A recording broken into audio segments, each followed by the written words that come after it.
바쁘신데도 불구하고 투표해주신 내빈 여러분께 먼저 감사의 말씀을 드립니다. 그럼 지금부터 언론에 대한 징벌적 손해배상 제도 토론회를 시작하겠습니다. 토론회 시작에 앞서 먼저 국민 의례가 있겠습니다. 모두 자리에서 일어나셔서 잠깐 왼편에 위치한 TV실에 상해 주시기 바랍니다. 이에 대하여 네.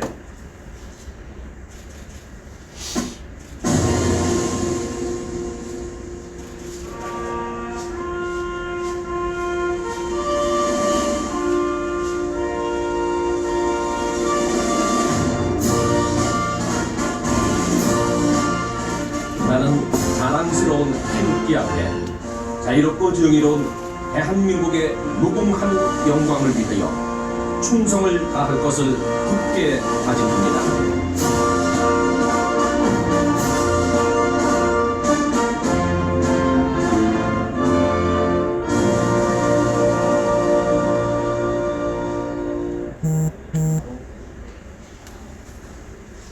매우까지 장관 시간 관계상 생략하도록 하겠습니다. 모두 자리에 앉아주시기 바랍니다. 먼저 대한변호사협회 이찬희 협회장님께서 인사 말씀을 해주시겠습니다. 박수로 맞아주시기 바랍니다.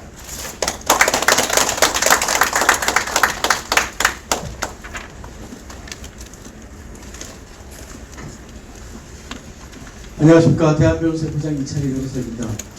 코로나19가 있는데도 이렇게 사회적 거리두기를 하는 이런 심포지엄을 계속 개최하게 돼서 안타까우면서도 이러한 활동들이 우리 사회에 끊임없이 이슈에 대해서 점검하고 바른 길을 밝혀주는 그런 등대와 같은 역할을 한다고 생각합니다. 오늘 특별히 참석해 주신 모든 분들께 진심으로 감사 말씀드립니다. 오늘 언론에 대한 징벌적 손해배상제도 토론회를 함께 개최해 주신 김동훈 회장님을 비롯한 한국기자협회 관계자분들께 감사드리며 이 자리에 참석하신 모든 분들의 건강과 행복을 기원합니다. 포털 사이트와 SNS 등을 통해 쉽고 빠른 정보 접근이 가능해지면서 그만큼 쉽게 퍼지고 있는 가짜 뉴스의 문제점도 대두되고 있습니다. 정치적 이슈나 연예인 같은 이런 관심 있는 사건들이 터지면 그에 따라서 어김없이 여러 매체에서 출처가 확인되지 않은 그러한 정보들이 대량으로 흘러나오고 있습니다. 이러한 정보들은 인터넷상에서 확대 재생산되면서 가십거리로 그냥 소비되는 경우도 있지만 가짜 뉴스의 당사자에게는 씻을 수 없는 그러한 상처를 남기기도 합니다. 지난 6월 9일 발의된 언론중재 및 피해 구제 등에 관한 법률 일부 개정 법률안은 가짜 뉴스를 보도한 언론에 대해 최대 3배까지 징벌적 손해배상을 명할 수 있도록 하고 있습니다. 개정안은 그 제한 이유에서 미국의 경우 위법성, 의도성, 악의성이 명백한 경우 언론에 대한 징벌적 손해배상 제도를 통해 피해자를 보호하고 있다라고 하면서 악의적인 보도, 즉 허위 사실을 인지하고 피해자에게 극심한 피해를 입힐 목적으로 왜곡 보도를 한 경우 언론사에 대해 징벌적 손해배상 책임을 물을 수 있도록 하고 있습니다. 가짜 뉴스에 대해서는 국민에게 그야말로 정신적, 물질적 피해를 주기 때문에 반드시 근절하고 엄중한 책임을 물어야 한다라는 주장도 있는 반면 이것은 우리 헌법이 보호하는 언론의 자유, 넓게 하면 표현의 자유를 침해하는 그러한 법안으로서 우리의 표현의 활동, 표현의 자유로운 활동을 위축시킬 수 있다라는 주장도 하고 있습니다. 또한 이에 대해서 징벌적 손해배상까지 청구하고 있는 것은 지나치게 과도한 규제다라는 지적도 있습니다. 따라서 오늘 이 자리에서 각계의 전문가분들을 모시고 이러한 언론에 대한 징벌적 손해배상 제도의 도입이 필요한지, 필요하다면 어떠한 방향을 설정해야 할지, 그리고 이러한 도입의 취지에 맞는 보완책을 어떻게 마련할지에 대해서 심도 있는 논의가 진행될 것으로 기대되고 있습니다. 무엇보다 중요한 것은 언론이 정론직필이라는 제 역할을 다할 수 있도록 건전한 언론 환경을 조성하여 궁극적으로 국민이 신뢰할 수 있는 언론을 만드는 것이 아닐까 합니다. 언론의 위축을 방지하면서도 윤리적이고 책임감 있는 기사가 작성될 수 있는 풍토가 마련되어야 할 것입니다. 다시 한번 오늘 이 자리에 자리해 주신 모든 분께 감사드리며 바쁘신 중에도 귀중한 발제와 토론을 맡아서 오늘 좋은 의견들을 나누어 주실 발제자 토론자 분들께도 깊은 감사 인사를 드립니다. 감사합니다.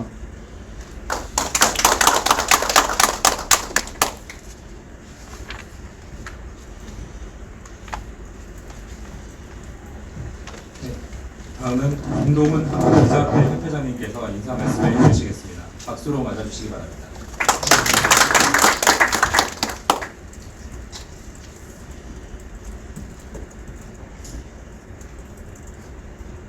예, 안녕하십니까. 한국기자협회 회장 맡고 있는 김동훈입니다. 무엇보다 굉장히 시의적절하고 그리고 또 의미 있는 토론회를 대한변호사협회에서 제안해 주셨는데요. 이찬희 회장님을 비롯한 대한변협 관계자분들께 진심으로 감사의 말씀을 드립니다.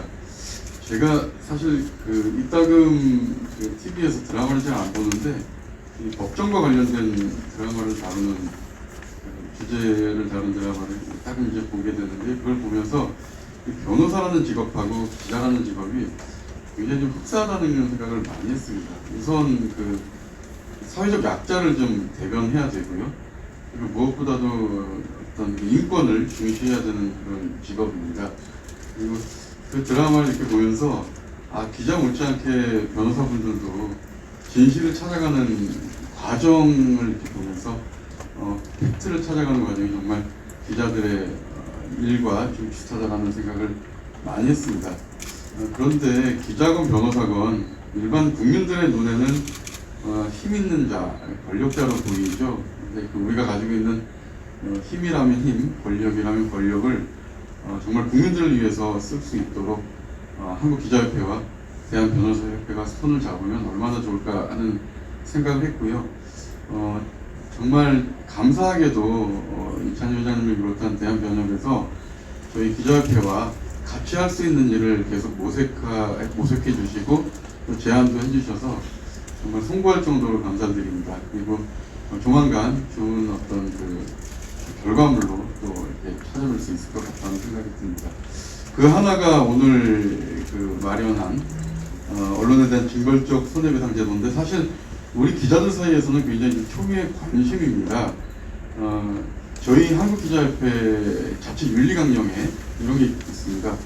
개인의 명예를 해치는 사실 무근한 정보를 보도하지 않으며 보도 대상의 사생활을 보호하도록 명시하고 있고요. 그 실천 요강에는 회원은 그러니까 저희 기자협회 회원은 고의든 고의가 아니든 개인의 명예를 손상하지 않도록 주의할 것과 회원은 공익이 우선하지 않는 한 모든 취재 보호 대상의 사생활이 침해되지 않도록 최선을 다한다. 이런 내용이 있는데 우리 기자들로 하여금 인격권과 명예를 존중할 수 있도록 유도하고 있는 장치입니다. 정부와 국회가 이런 인격권 존중을 위해서 해야 할 일이 바로 헌법이 보장하는 언론 자유를 침해하는 차원의 법률 개정이 아니라 언론 자유를 보장하면서 개인의 인격권도 보호할 수 있는 그런 방안이 아닐까 하는 생각이 듭니다. 언론 스스로 개인의 인격권을 존중할 수 있는 환경을 만들기 위한 지원도 함께 고민해야 될 시기인 것 같습니다. 오늘 토론회가 헌법에 보장된 언론의 자유와 인격권 사이의 충돌을 어떻게 좀 조화롭게 이렇게 완화시킬 수 있도록 허심탄회한 토론회 장이 되길 기대하면서요. 특히 이제 발제를 맡아주신 장철준 교수님 굉장히 로고가 많았습니다 생각이 들고요. 그리고 토론자 여러분께도 진심으로 감사의 말씀을 드립니다. 네, 감사합니다.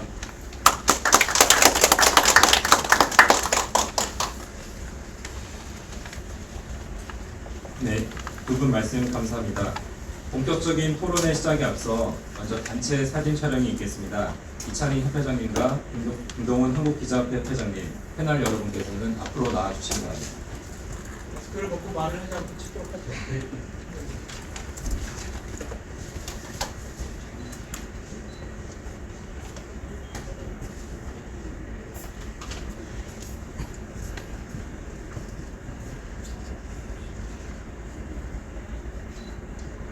네, 됐습니다. 하나, 둘.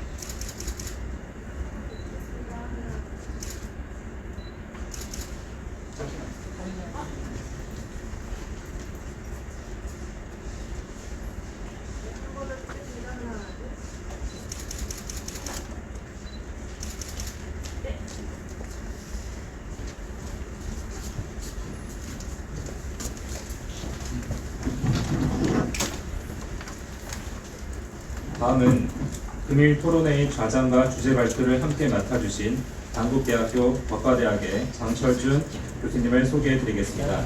장철준 교수님께서는 연세대학교와 동대학원을 졸업하시고 미국 코넬대에서 LLM 및 JSD 학위를 받으셨습니다.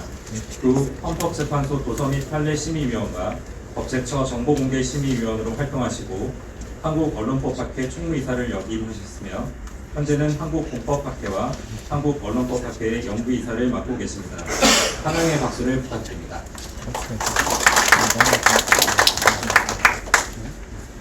이후 진행은 과장과 주제 발표를 맡으신 장철준 교수님께서 해주시겠습니다. 감사합니다.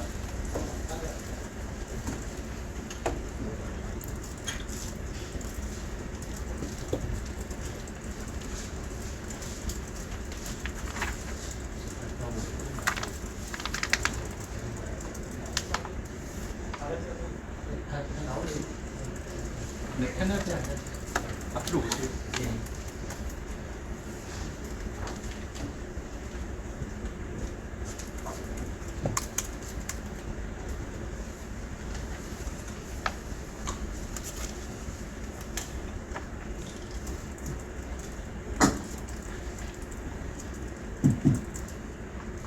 안녕하십니까. 사회와 발제를 맡은 한국대학교의 장철준이라고 합니다.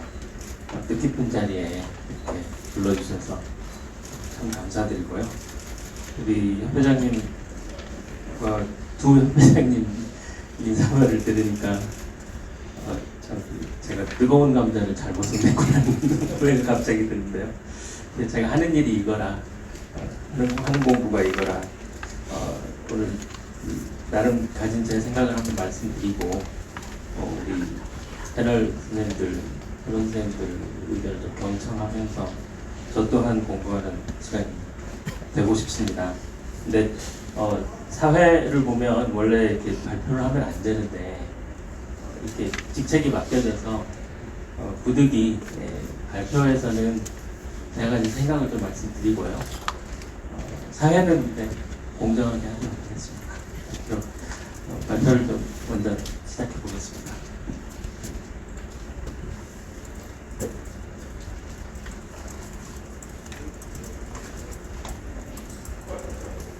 예, 이게 바로 그 감자입니다. 예, 여러분 잘 아시는 그 법률인데요. 정청래 의원께서 발의하신 법률인데, 이 증거활동 손해배상을 좀 전격적으로 우리도 도입하자 이런 내용으로 이루어져 있고요. 제가 빨간색 표시를 한 것은 우리 좀 눈여겨봐야 되는 대목이 아닐까 싶어서 일부러 제가 눈에 띄게 했는데요. 약간 우리가 일반적인 관점에서나 또는 학문적인 관점에서나 아니면 실무에 종사하시는 관점에서 좀 논란거리가 될 수 있겠다, 그리고 문제가 될 수 있겠다라고 하는 내용이 바로 이것입니다.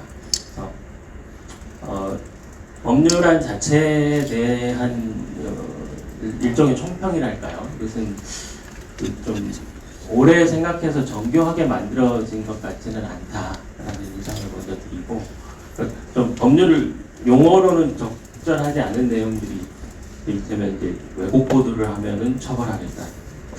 왜곡 보도라는 게 과연 무엇이냐라는 것은 굉장한 논란이 있을 수 있기 때문에 논란도 지금 되고 있는 그 와중에 그 이유는 좀 있겠다라는 생각을 해봤습니다. 그래서 이 자리는 이 법에 대해서 이렇게 좋냐 나쁘냐를 논하기보다는 그 명예훼손이나 소위 그 언론의 자유를 규제하는 규제 형태의 총괄적인 디자인을 좀 어떻게 꾸려나갈 것인가에 대해서 먼저 말씀드리는 그런 의미로 받아주시면 감사하겠습니다. 법률안 제출된 법률안의 제안 이유에서 보면요, 이런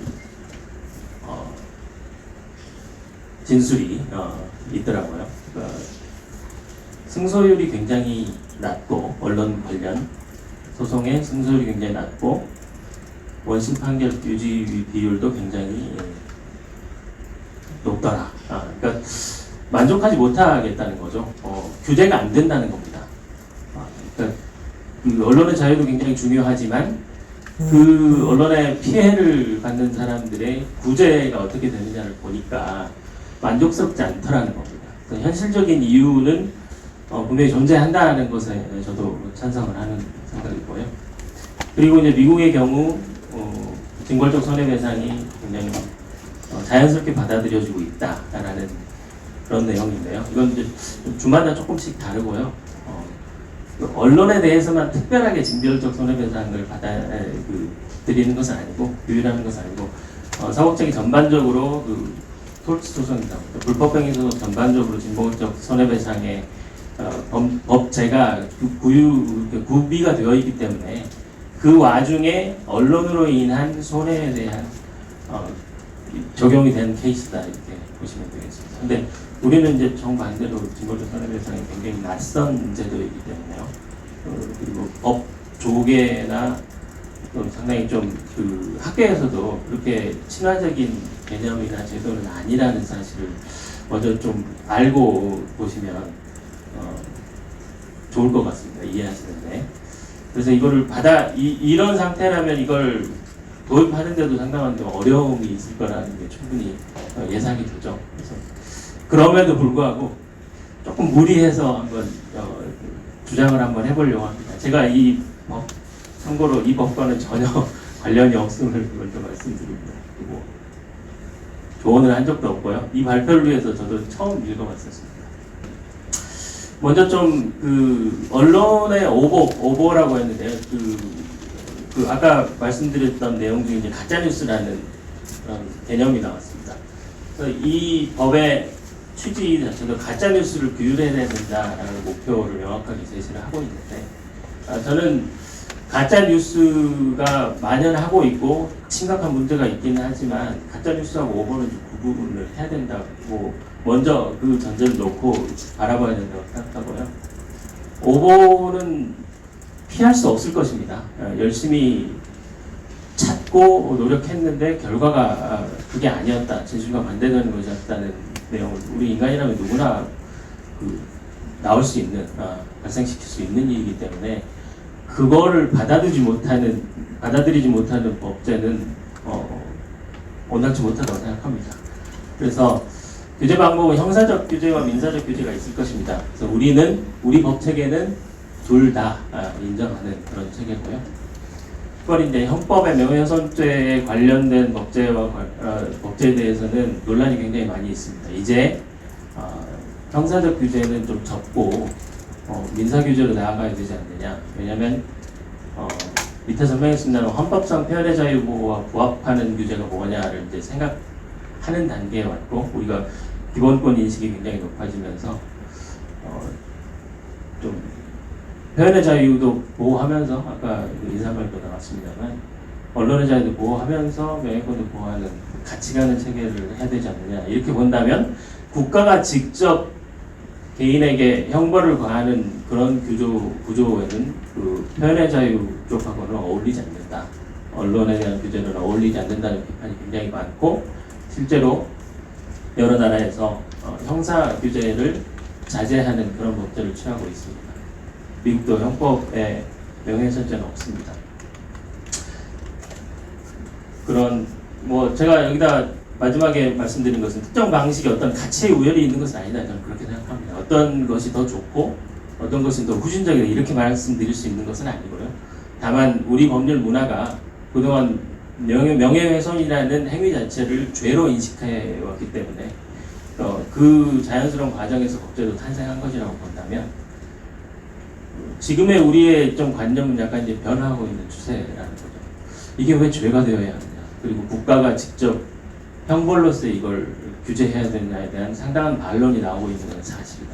이렇다면 좀 우리가 국가가 직접 개입하는 그런 장치보다는 약간 선진이라는 말을 써서 죄송합니다만 그런 방식으로 옮기는 생각을 한번 해봐야 되지 않느냐, 이런 반로해라고 말씀드리겠습니다. 그래서 이 두 가지 규제를 언론 보도의 주체 입장과 객체, 대상의 입장에서 한번 구분해 봤는데요. 주체 입장에서는 이제 기자분들이겠죠. 일선 기자, 언론사분들. 요새는 1인 미디어도 많이 있으니까 그것까지 다 포함해서 보겠습니다.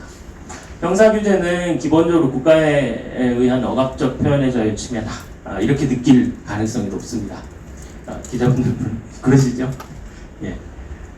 왜 나의 진실 탐구의 노력을 국가의 이런 형사규제를 의식하면서 이걸 내가 위축되어야 되느냐. 소위 위축 효과에 대한 반론이 만만치 않습니다. 항상 일선 기자가 그 보도를 하면서 소송의 부담을 안고 보도를 하는 것이 진실 발견에 결코 그 유리한 입장이 아니기 때문에 우리 충분히 이해할 만합니다. 그래서 아까 제가 좀 민사규제를 선진적이라는 말을 썼던 것도 그런 입장으로 이해해 주시면 되겠습니다. 민사규제 또한 뭐 형사규제 방식보다는 선호될 수 있겠지만 이것도 마찬가지로 만약에 배상을 많이 해야 된다면 기사 하나 잘못 썼다가 그냥 탈탈 털리는 그런 상황이 벌어진다면 여전히 위축 효과가 있을 것이다. 그렇게 말씀드리고 싶고요. 하지만 그럼에도 불구하고 기자와 언론사는 자신의 활동에 대해서 책임을 져야 되는 것은 맞죠. 책임에서 자유로울 수는 없습니다. 그렇다면 분명히 우리가 그 돌파구를 찾아야 된다 그런 생각이고요. 그럼 언론보도 대상의 그 기사의 주인공이 됐던 사람의 입장에서는 어떻게 느껴질까? 형사규제를 좀 선호할 수 있겠죠. 나에 대해서 잘못 기사를 쓴 사람이 있다면 저놈 처벌해야지, 처벌 받아야지 이렇게 생각할 가능성이 높습니다. 상대적으로 민사규제에 대해서 구제를 받을 그 민사규제 오늘 주된 내용이 징벌적 손해배상인데 내가 손해배상을 받아봐야 그 액수가 얼마 안 된다면 무의미한 것이죠. 500만 원 죄송합니다. 500만 원 손해배상 받기 위해서 그 어려운 소송 다 참가하고 변호사 비용까지 다 비용은 아니지만 그런 노력들에 비하면 너무 터무니없다. 그냥 내가 재수없이 보도의 대상이 돼서 참 억울하다 이런 생각이 많이 들 수 있을 것입니다. 민사규제에 대해서는 방금 말씀드렸던 미디어 오늘에서 상당히 좀 그 신축 취재를 했던 것을 많이 참고하였는데요. 실질적 배상의 역할을 손해배상이 하지 못하고 있다라는 내용 통계를 좀 참고하시면 되겠습니다. 근데 이것은 단순히 그냥 명예훼손이라는 언론 관련된 사건에 국한된 것이 아니라 전체 우리나라 손해배상 액수의 구조 자체가 굉장히 낮기 때문에 이건 뭐 저만 이렇게 낮다고 느끼는지는 모르겠습니다만 많은 분들이 상당히 좀 그 의료 소송도 마찬가지예요. 의료 사고가 났는데 배상 받은 액수를 전달 받으면 저걸로 전보가 되나 이런 생각이 들 정도로 상당히 좀 만족스럽지 못한 그런 내용들을 많이 접하곤 합니다. 그래서 손해배상을 청구하는 사람은 평균 2억이 넘는 액수를 청구하는데 인용된 액수의 평균은 2천만 원에 불과하다. 10% 정도라는 사실은 약간 우리가 좀 상기해 볼 만한 수치가 아닌가 그렇게 생각합니다. 그래서 의미 없는 수단으로 민사규제가 전락할 수 있겠다. 그렇다면 우리는 아까 말씀 나왔던 대로 언론도 힘인데 어떻게 우리가 대응해야 되느냐. 맞서 싸울 수 없다라는 무력감을 느끼게 될 가능성이 굉장히 높게 된다는 것이죠. 그래서 뭔가 이런 규제의 교착 상태에 빠져 있다 저는 그렇게 판단하고요. 뭔가 대안이 필요하다는 그런 생각에 적어드렸습니다. 그리고 나서 이 법률을 보니까 대안으로서 한번 써봄직한 그런 매력이 좀 느껴졌다고 할까요? 저는 헌법하고 언론법을 연구하는 연구자인데 연구자 입장에서 봤을 때 드리는 말씀입니다. 이거 뭐 실정도 모르는 그 팬이라 불리고 있는 사람이 뭐 충분히 그렇게 생각할 수 있을 만하다 그렇게 보실지도 모르겠는데 아까 말씀드렸던 그런 우리의 현실을 접하고 나서 이 법을 다시 보니까 대안적인 그 규제 장치로 쓸만할 수 있겠다 잘 쓰면 그런 생각이 들어서 제 발표는 이런 취지입니다. 그래서 원칙은 규제 대안으로서의 규제가 되어야 되는 반드시 기본 원칙은 헌법상의 표현의 자유와 조화를 이루어야 됩니다. 그래서 가급적이면 국가가 직접 나서서 표현에 대한 규제를 하지 말고 민사규제로 일어나 하되 그 손해배상 액수를 현실화해야 된다는 게 이상적이고 원칙적인 규제 방법이다라는 거기까지 그 목표는 세웠습니다. 근데 그 방식을 어떻게 잘 꾸미느냐가 이제 굉장히 남은 어려운 문제일 텐데요. 그런데 이제 현실을 바라보면 입법부와 사법부의 현실 고려는 법이 어떻게 생겼는가, 법제가 어떻게 생겼는가, 그리고 그 법제를 실제로 법정에서는 어떻게 적용하고 있는가, 그리고 그 법의 규율을 받는 국민들은 어떻게 느끼고 있는가, 이걸 같이 봐야 된다는 것이죠. 형법의 명예훼손죄 폐지가 가능한가? 과연 지금 명예훼손죄 폐지 운동을 우리가 열심히 시작해가지고 국회에서 형법 개정 법률을 만들었다, 그럴 가능성이 과연 얼마나 될까요? 쉽지 않은 과정일 거라고 생각합니다. 그러니까 명예훼손죄가 가지고 있는 표현의 자유의 침해의 그 소위 해악과 폐해를 널리 공감해야 되는데, 그래야 이제 국민적인 공감, 주권자의 의도, 법 개정에 대한 입법자의 결단이 같이 맞물려서 이루어지는 게 개정인데, 이게 과연 쉬울까? 쉽지 않다고 생각합니다. 학교에서는 많이 주장을 하고 있습니다, 지금. 특히 이제 최소한 사실적시 명예훼손죄라도 폐지하자라는 주장이 굉장히 설득력을 얻고 있지만, 그거마저도 별로 사람들은 관심이 없습니다.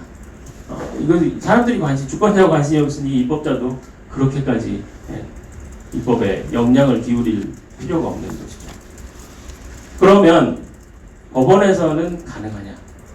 손해배상 산정 기준 적용의 변동이 가능하냐? 가능하다고 보시나요, 우리 회장님? 변호사님들 어떻게 생각하세요?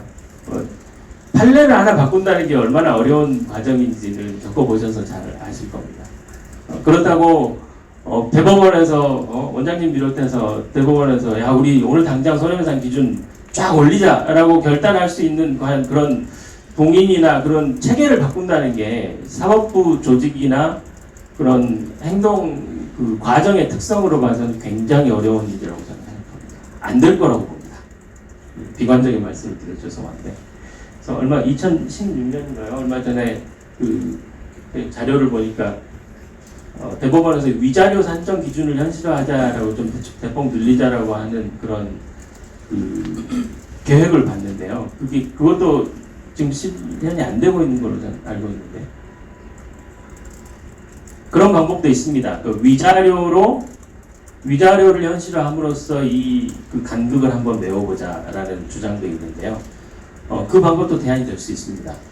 그런데 이제 그 방법의 저 개인적인 문제점이라고 한다면, 제가 생각하는 기본적으로 위자료가 우리 그 소송 현실에서 굉장히 액수가 낮은 게 현실이죠. 근데 그걸 이제 그 2배 이상 올리자라는 이야기인데요. 그렇게 되면 법관의 재량이 너무 커지는 거죠. 그러니까 개개 사건에서 법관 스스로가 입법자가 되어버리는 현실로 바뀔 수 있습니다. 법관이 판단함에 따라서 액수가 만약에 2배에서 많게로는 4배까지 차이가 날 수 있다고 본다면, 이거는 법관이 입법을 해버리는 가능성, 그 결과하고 비슷한 효과가 나올 수 있다는 것이죠. 저는 이것은 옳지 않다고 생각합니다. 그렇기 때문에 뭔가 입법적인 움직임이 필요하다고 저는 판단했고요. 그 관점에서 보자면 이 법이 대안이 될 수 있겠다라는 생각을 한번 해봤습니다. 그래서 이 관점에서 법률안을 한번 살펴봤습니다. 그래서 지금 우리가 처한 규제 현실이 상당한 문제다, 그리고 타개해야 된다라고 하는 노력이 조금 보이고요. 근데 열심히 노력한 것 같지는 않습니다.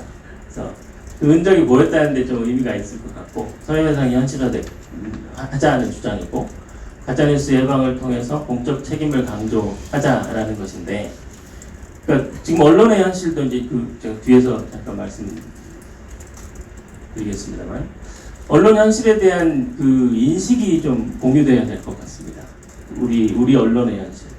그러니까 지금 정치인에 대한 비판은 뭐 그리 오래된 것도 아니고 하도 오래돼서 우리가 너무나도 익숙한데, 지금 뭐 인터넷에서 여론을 살펴보시면 지금 우리의 비판의 그 대상은 사법과 언론입니다. 네. 지금 왜 사람들이 이 언론에 이렇게 불편해하고 사법 판단에 불편해하는가를 좀 눈여겨보고 왜 그런지 살펴볼 필요가 있다고 생각합니다. 변화의 필요성에 공감하는가? 단독 경쟁을 하면서 아까 제가 가짜뉴스와 오보를 구분해야 된다고 했지만 오보가 가짜뉴스가 돼버리는 현실이 있을 수 있다는 것이죠. 언론이 끊임없이 사실을 체크하는 과정에 몰입해야 하는데 단독 경쟁에 불붙은 그 언론 기사의 현실을 보면 도대체 이거를 확인하고 기사를 쓰셨을까 하는 그런 기사들도 굉장히 많습니다. 죄송합니다만. 그렇다면 뭔가 조치는 취해져야 되지 않을까요? 아까 사법 절차와 언론 절차, 즉 기자와 법조인이 상당히 비슷하다는 말씀을 들었는데요. 비슷합니다. 진실을 발견해 간다는 과정 자체에서 비슷하지만 사법 절차에서의 진실 발견 과정은 철저하게 절차 속에서 이루어집니다. 조금의 불편 부담도 있어서는 안 될 정의로운 절차 속에서 만들어야 된다는 게 사법 판단의 목적과 목표죠. 근데 언론이 단독 경쟁을 해버리면 절차가 없습니다. 어떻게 책임을 지울 수도 없고 누구 판단이 맞은지 판단할 내릴 근거가 너무 부족해진다는 것이죠. 이런 상황이라면 뭔가 좀 조치가 필요하다. 그런 말씀을 좀 드리고 싶고요. 다시 돌아와서요. 규제 현실과 이상 간의 간극을 메운 과도기적 규범이 필요하다. 제가 과도기라는 말을 썼다는데 잠깐 좀 주목해 주시면 감사하겠습니다. 그래서 액수가 만약 3배 늘어난다면 지금 500만 원 받는 손해배상이 1,500만 원 되는 것인데 물론 상당히 많은 액수도 있겠죠. 근데 그럼에도 제가 봤을 때 이게 정말 어떤 사람이 받는 고통에 비해서 오보로 받는 고통, 아니 오보가 아니고 가짜뉴스로 받는 고통에 비해서 만약에 1,500만이라면 이것도 상당히 그렇게 큰 액수일까? 라는 생각도 일반인의 입장에서 들 수 있다는 것입니다. 그래서 생각보다 언론 입장에서는 뒤에서 다시 한번 드리겠습니다만 형사처벌을 감수하느니 차라리 징벌적 손해배상을 받아들여서 그냥 이 정도 손해배상 하는 것도 나쁘지 않은 대안이 될 수 있지 않을까요? 그런 생각까지 한번 해봤습니다.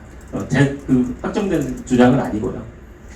언론사의 위축 효과에 대한 반론이 굉장히 취약합니다.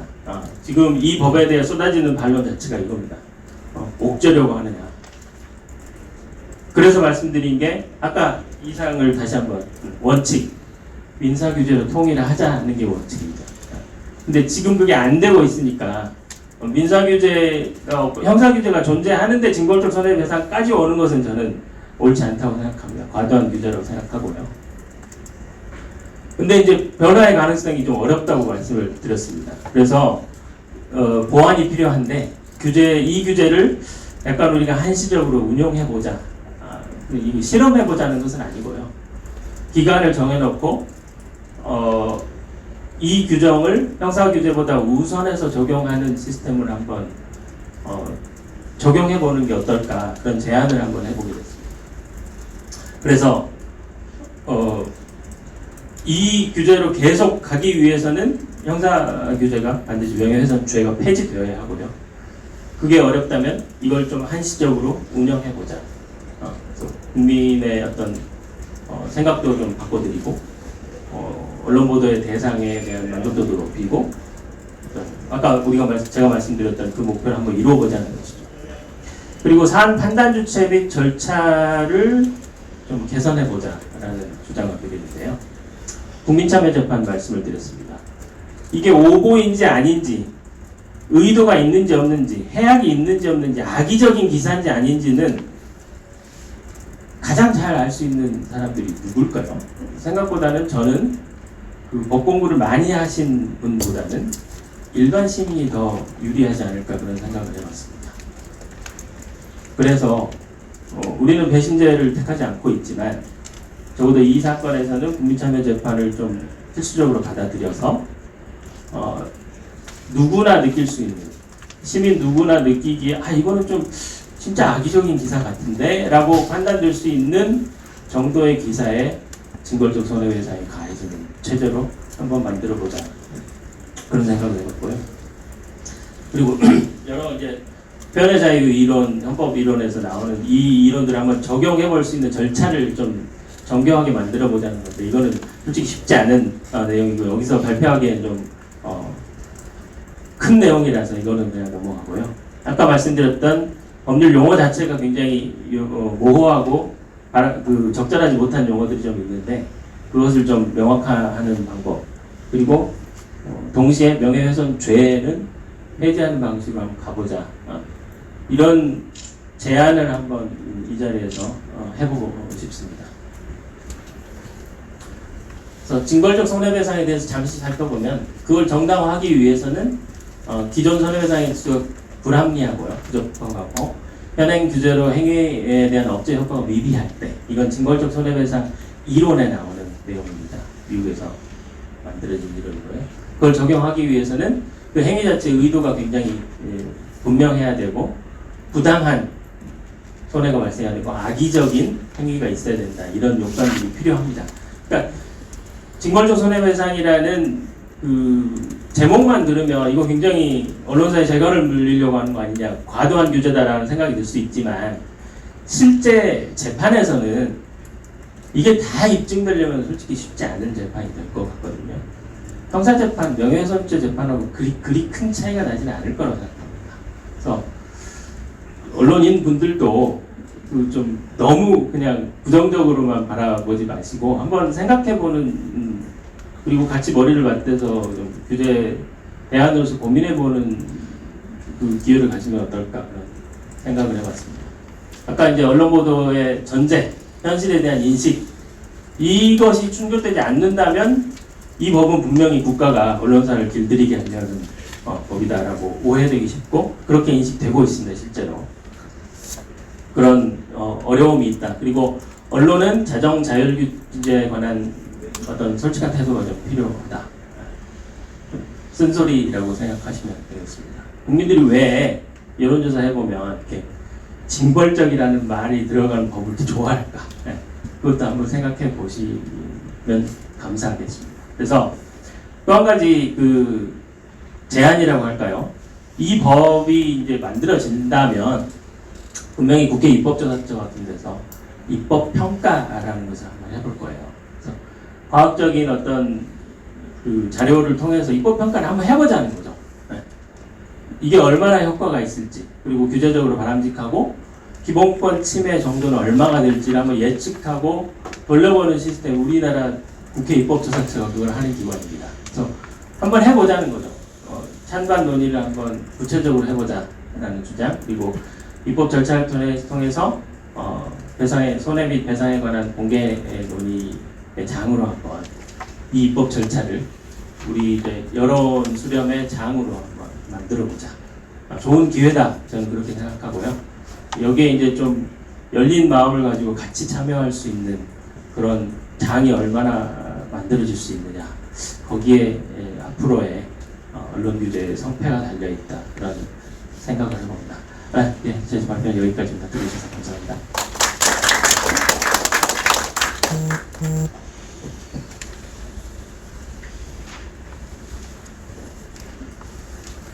자, 이제 사회자로 역할을 바꿔서요. 네. 갑자기 이중인격이 되니까 참.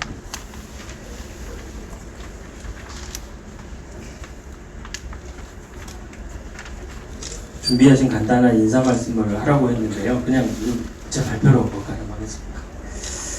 자, 시작에 앞서서 토론회 진행 순서에 대해서 간략히 말씀드리면요. 주제 발표 끝났고 토론자별로 다양한 의견을 중심으로 토론을 진행하는데, 토론 발표는 10분 정도 제가 시간을 많이 써서 죄송합니다. 최대한 그 발표 시간을 보장해드리는 쪽으로 노력하겠습니다. 먼저 토론을 바로 듣겠습니다. 그래서 첫 번째 토론을 먼저 듣고 싶습니다. 윤여진 언론인권센터 상임 이사님을 소개해드리겠습니다. 윤 이사님께서는 방송통신심의위원회 특별위원으로 역임하시고 2017년 3월까지 언론인권센터 사무처장님으로 계셨고, 현재는 언론개혁 시민연대 운영위원이시고 MBC 시청자위원 등으로 활동하고 있습니다. 그냥 앉아서 하셔도 되지 않을까? 예, 편하게 하셔도 좋겠습니다. 네, 반갑습니다. 저는 언론인권센터에서 2006년서부터 일을 했고요. 언론인권센터는 언론 보도로 피해보신 분들을 돕는 단체입니다. 저희 단체에서는 그 공익변호인들이 같이 활동을 하고 있습니다. 보도 피해를 보시는 분들, 저희 단체로 오시는 분들은 보통 어떤 분들이냐면, 저희가 이제 대학생들도 많이 저희 단체에서 활동을 하는데, 언론 보도 피해자들이 누구일까 했을 때 이 친구들이 연예인, 이렇게 얘기를 합니다. 오피니언 리더, 연예인. 그럴 때 제가 뭐라고 얘기하냐면, 그분들은 다 알아서 해결하세요. 그들이 대항할 수 있는 것도 있고 나름 방법들이 있습니다. 근데 일반인들 같은 경우에는 언론 보도 피해를 받게 되면 정말 주홍듯입니다. 저희 단체에서 여러 번 공익소송을 했던 분들을 만나보면 굉장히 그 피해가 얼마나 극심한지에 대해서 알 수 있습니다. 저희 단체가 그래서 이 문제 어떻게 해결하지? 이 언론이 이렇게 책임을 질 수 있도록 어떻게 해결하지? 했을 때 이게 소송밖에 없다 라는 게 저희가 나름 내부적으로 내린 결론입니다. 왜냐하면 언론인들이 스스로 사과하지 않아요. 명백한 잘못임에도 불구하고 그러니까 담당 기자는 사과한다고 하지만 데스크로 가면 그게 없어집니다. 그게 관행인가, 권위에 대한 도전이라고 생각하는, 요즘은 조금 달라질 수 있는데 언론에 대한 이미지가 그렇습니다. 그렇다 보니까 저희 단체가 오랫동안 징벌적 손해배상제를 주장을 해왔고, 언론이 좀 책임을 지게끔 어떻게 할 거냐, 제 이야기를 해왔고, 그러는 와중에 법안이 발의가 된 것 같습니다.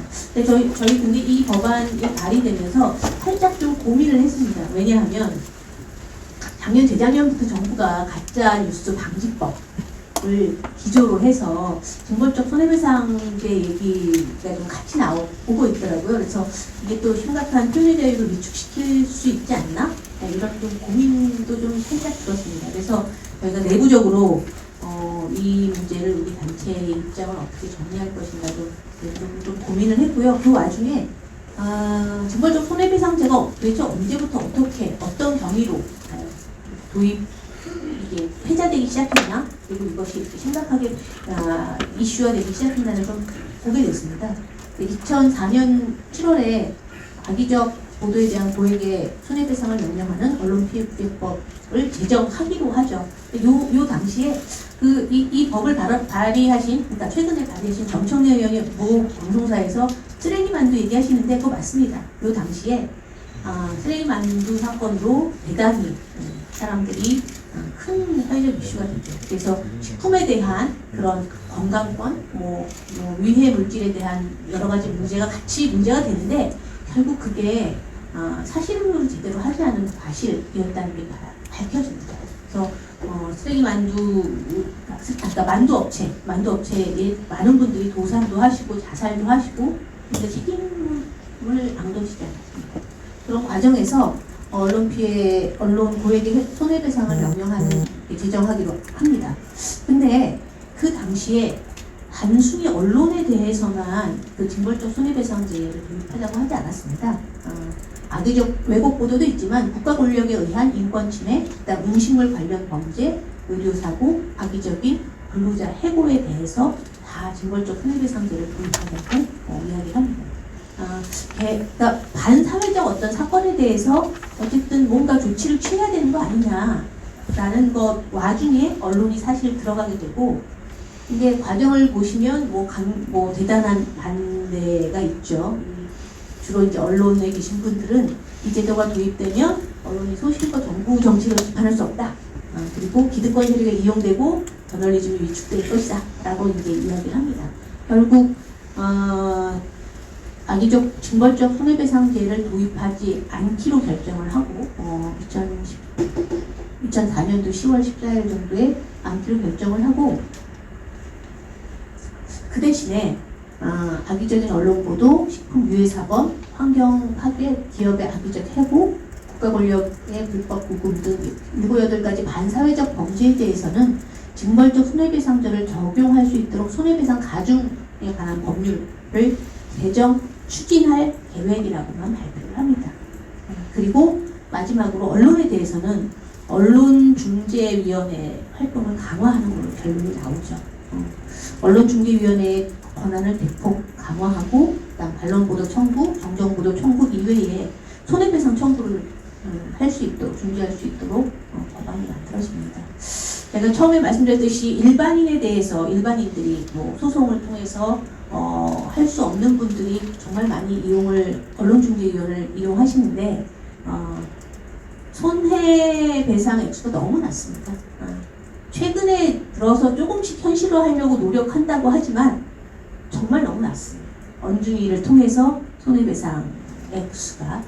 또 하나는 언론중재위원회가 아까 초두에 말씀드렸듯이 다 알아서 하는 그러니까 오피니언 리더 아니면 연예인 뿐만 아니라 국가기관에 대해서도 언론중재위원회가 조정 및 중재 역할을 하고 있습니다. 저희 단체 이 문제에 대해서 언론중재위원회 초기의 목적이 뭐였을까? 이런 고민을 하게 되는 그래서 개정 법률안이 이 문제도 그 중재법에 대해서도 중재위원회에 대한 구성이라든지 아니면은 지방정부 단체 저희가 작년에 교사한 바에 의하면 경찰청 지방자치 단체에서도 언론중재위원회를 통해서 조정 정당도 굉장히 많습니다. 정당 그러니까 공인이 이용하라고 했던 데가 아닌데 그런 것들을 좀 문제 제기할 수 있을 것 같습니다. 그리고 나서 2012년도에 정청래 의원이 또 제기를 하시죠. 발의를 하시고 특별히 그때는 그냥 지나갔던 것 같습니다. 징벌적 손해배상제는 사실은 그 저널리즘을 회복할 수 있는 정말 중요한 계기가 되지 않을까 저는 그렇게 좀 생각을 하는데 인격권 침해가 너무 심합니다. 특히 처음에 문제가 제기됐던 2004년도하고 지금 2020년도에 언론 환경, 미디어 환경이 너무나 많이 바뀌었고요. 최근 코로나로 인해서 위험 사회 얘기하지만 정보화로 인한 위험 사회가 굉장히 와 닿습니다. 이유는 모든 정보가 동시에 나오죠.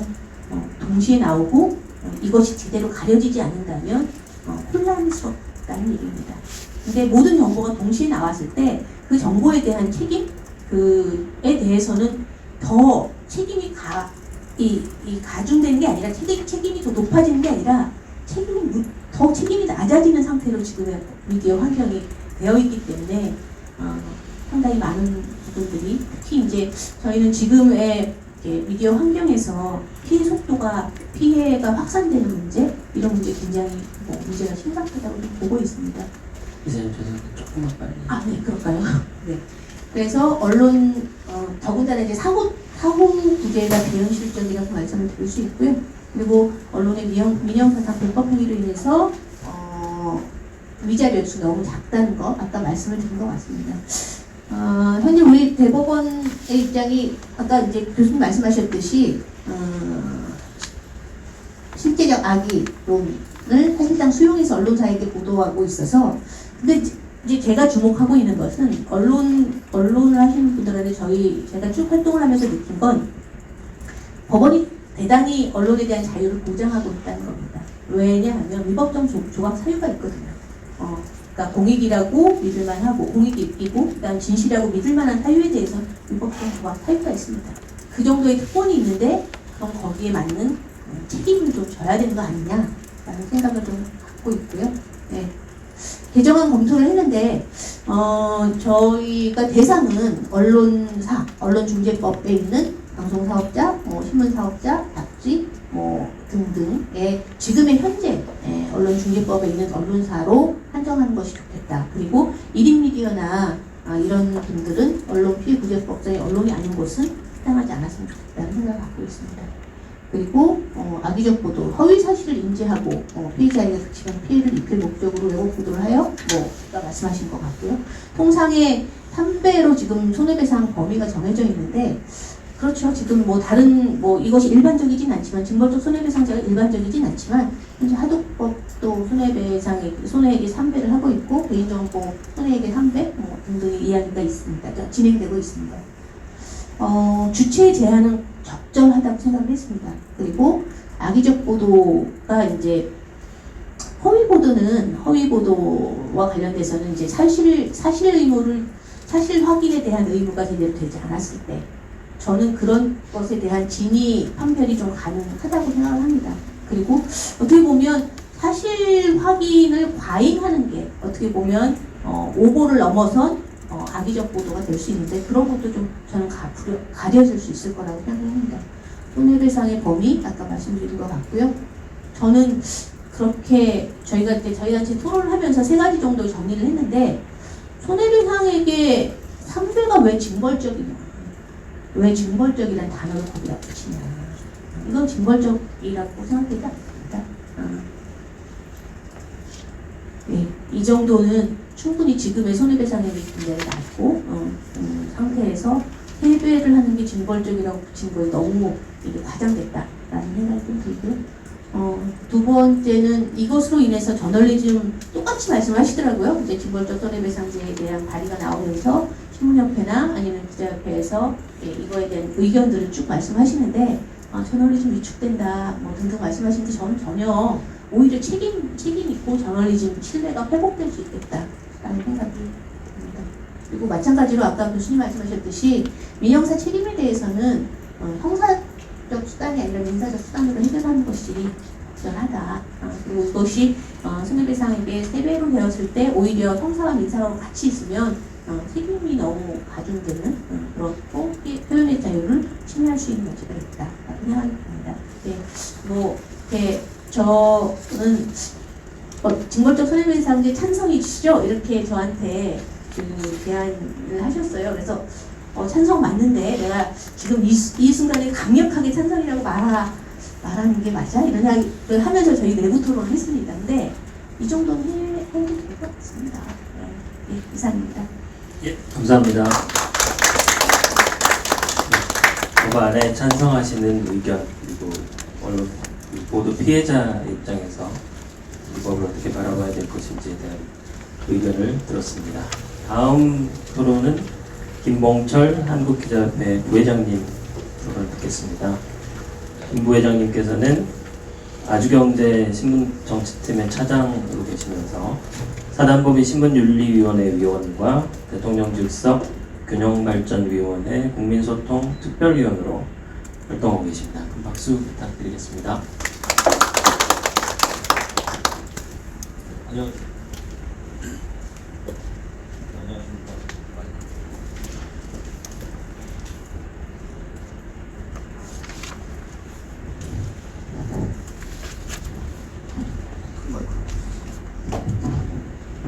안녕하십니까. 저는 한국기자협회에서 부회장 맡고 있는 아주경제 김봉철 기자라고 합니다. 사실 뭐 회장님 잠깐 안 계시는데 뭐 부회장하고 와 하실 수도 있지만 뭐 부회장님이 많이 계십니다. 그 중에서 제가 좀 차출이 돼서 대표로 좀 나오게 됐고요. 어쨌든 회장님이나 뭐 다른 분들께서 인사말 통해서 좀 말씀을 잘 해주셔서 뭐 저는 중복되는 얘기보다는 오히려 저는 김동훈 회장님께 좀 양해를 구하고 싶어요. 제가 뭐 부회장이라서 기자협회를 대표해서 나왔다라기보다는 저는 현장에 있는 기자입니다. 기자 생활을 제가 한 15년째 지금 하고 있고 뭐 산업보도 해봤고 여러 국을 돌다가 정당 출입을 좀 오래 했었고 지금 청와대 좀 출입을 하고 있습니다. 그래서 뭐 극단적인 하루에 수만 개의 어떤 보도가 쏟아지는 상황에서 각자 입장에 따른 극단적인 사례들은 굉장히 많다고 생각을 하거든요. 그걸 일일이 뭐 시시비비를 따지기는 좀 어렵다고 생각해서 뭐 실제 현장에서 좀 어려운 점이라든가 고충점 위주로 좀 얘기를 하겠습니다. 그래서 뭐 기자협회 입장은 어쨌든 이 부분에 대해서 반대를 하고 있어서 기자협회랑 뭐 신문협회, 한국신문방송편집협회에서 그 문체부에 대한 의견서에 대해서 저희가 이제 그 피드백을 좀 드린 상태입니다. 그래서 뭐 이 자리가 저는 뭐 꼭 찬반의 토론보다는 서로 좀 윈윈하고 좀 상생할 수 있는 자리가 좀 되기를 바라면서 일단 나왔고요.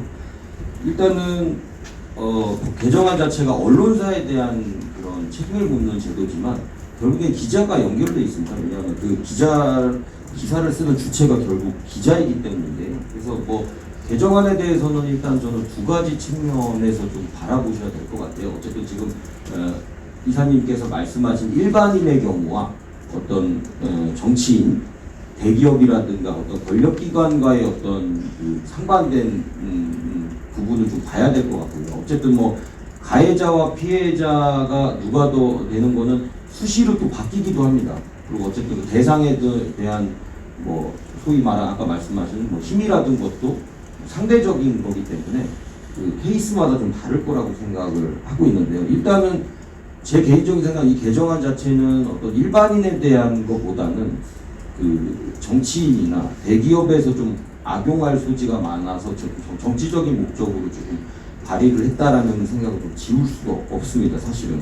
그래서 예를 제가 좀 들자면, 뭐 지금 개정안에 따르면은 언론이 굉장히 좀 거대한 권력인 것 같고 하지만 사실 뭐 그렇지도 않습니다. 사실 보면 언론사마다 또 규모가 또 다르고, 그 최근에 뭐 이해찬 더불어민주당 대표의 어떤 뭐 XX 자식이라는 발언만 봐도 그 정치인이나 어떤 그 일부 거대한 또 권력들이 언론을 대하는 태도가 어떤지를 다 단적으로 좀 보여주는 경우라고 저는 생각을 해가지고요. 뭐 저는 개인적으로 뭐 그 소송의 어떤 극단까지 가본 적은 없고, 소송 직전에 대부분 뭐 극적으로 타결이 되거나 언론중재위에 제가 뭐 어쨌든 중고참 기자로서 후배 기사를 대신해서 뭐 참석을 하거나 제 기사 때문에 이렇게 참석한 경험 정도가 있습니다. 근데 주변에 얘기를 들어보면 그 소송이 한번 걸립니다. 이제 어느 정당이 예를 들어서 정당이 그 소송을 걸거든요. 이 민영사를 같이 겁니다. 그래서 그 소송을 건다는 것 자체로 언론사랑 어쨌든 기자들은 좀 타격을 좀 입게 되거든요. 그리고 또 어쨌든 소송을 걸겠다라고 공언을 했기 때문에 그 다른 매체들의 기자들도 당연히 그 기사를 쓸 때는 뭐 부담으로 작용을 합니다. 예, 물론 감안을 하고 기사를 쓰는 거지만, 근데 어차피 형사는 비용이 들지 않지만 민사가 1심까지 거의 1년까지 가는 경우도 있어요. 그래서 2심에서 민사에서 패소를 하게 되죠. 예를 들어서 그 소송을 건 주체가. 그러면은 항소를 안 하고 형사만 유지를 해봅니다. 실제적으로. 그러면 어쨌든 그 언론사와 기자들은 이게 잘못된 보도를 한 것처럼 일단은 되고, 그 소송을 건 사람들은 그거에 대해서 충분히 항의했다라는 걸로 일단 남아있게 되는 거죠. 그래서 민사 비용 정도만 부담을 하고 형사는 그냥 남겨두는 경우가 있어요. 그러니까 그래서 주변에 어떤 그런 상황들을 봤을 때 그 민사든 형사든 소송을 해서 이긴 기자의 선배들에게 얘기를 들어봐도 다시 그전 상황으로 돌아가서 이 과정을 겪겠냐라고 하면은 대부분 다 못하겠다라고 얘기할 정도로 굉장히 좀 큰 고통을 좀 받고 있는 거거든요. 그렇게 되면 뭐 당장 저부터도 다음에 기사를 쓰게 될 때 민감한 기사에 대해서 좀 위축이 되고, 좀 아니 다른 사람이라든가 뭐 다른 쪽으로 좀 생각을 하게 되는 건 당연한 거죠. 그러니까 어쨌든 돈이 많은 어떤 쪽이 일단 고소부터 하는 경우가 발생을 하게 되는 거거든요. 그렇게 되면 현업 기자들이 굉장히 위축된다는 말씀을 드리고 싶고요. 아까 뭐 이사님께서 말씀하셨지만 왜 세배인지 저는 그 기준을 잘 모르겠어요. 어쨌든 그게 어떤 근거에 의해서 세배로 책정되는지 잘 모르겠습니다. 그래서 조금 더 실질적인 예를 또 하나 더 들자면, 지난 총선에서 그 세월호 막말을 했던 차명진 미래통합당 의원이 최근에 58개 언론사 상대로 소송을 걸었습니다. 총액은 한 8억 5천만 원 정도 되고요. 뭐 언론사별로 또 감사하게도 또 그레이드를 나눠주셔서 뭐 1,000만 원부터 4천만 원까지 뭐 이렇게 또 친절하게 좀 나눠주셨어요. 예, 그래서 그런 사건에 대해서 이제 일일이 설명을 드리지는 않겠지만, 어쨌든 본인이 봤을 때 악의적이고 그것 때문에 뭐 낙선을 했다라고 이렇게 주장을 하게 되면 그걸 어떻게 입증을 할 거냐는 거죠. 과연 이게 그 차명진 전 의원이 언론의 그런 그 왜곡된 보도 때문에 낙선을 한 것인지, 그동안의 어떤 그 돌출 발언과 의정활동의 실수 때문에 낙선을 하게 된 것인지에 대해서는 저는 구분이 가지 않는다고 생각합니다. 그래서 그 악의적이라는 그 표현 자체가 결국에는 본인에게 불리한 내용을 악의적으로 규정해서 소송을 건다라고 하면 다 걸 수 있는 거라고 생각을 해서 그 범위 자체가, 특히 이게 선거 때 이런 경우가 굉장히 많죠. 본인의 어떤 공천 과정이나 선거 운동 과정에서의 어떤 보도들에 대해서 불만이 있을 때 이걸 소송을 제기하고 합니다. 그래서 뭐 언론사가 당연히 기자로서 뭐 크로스 체킹이라는 것도 하고 데스킹 과정을 겪기도 하고 뭐 데이터 키핑을 좀 하고 있지만 결국에는 이런 패턴들을 보면 취재를 해서 그쪽의 입장을 들으려고 하면 일단 전화를 받지 않습니다. 일단 전화를 받지 않고 그러면 어쨌든 기사에는 여러 차례 연락을 시도했으나 뭐 연락이 닿지 않는다라고 이제 보도가 나가게 되겠죠. 그러면 이제 그걸 기다렸다가 바로 소송을 또 걸게 되는 겁니다. 그럼 예를 들어서 기자들이 확인된 내용만 만약에 기사를 써야 된다라고 하면은 기사를 쓸 수 있는 범위가 굉장히 제한적이죠.